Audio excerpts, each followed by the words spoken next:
আজকে একটু জেদ করে বসেছিলাম বলে এই দেখো বেগুনি কালারের ফুলটা হলো। এরকম দুটো গায়ে গায়ে ফুল হবে। ফুলগুলোর ছাপগুলো না একটু বেঁকা বেঁকা, এই জন্য ফুলগুলো গোল হয়নি।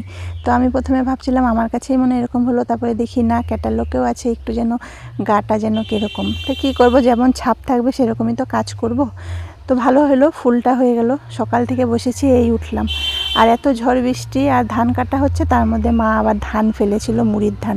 তো আজকে সিদ্ধ হয়েছে, উঠে গেছে। তো এই ধানকেও বারবার উল্টাউল্টি করতে হবে। তো এবার উঠেছি, এবার একটু খাওয়া দাওয়া করি। আকাশের মুখও ভার, শুনছি নাকি 2-2:30টার দিকে প্রচুর ঝড় বৃষ্টি হবে। জানি না কি হবে। একটু খাওয়া দাওয়া কিছু করি, মুড়ি টুড়ি, তারপরে রান্না করব।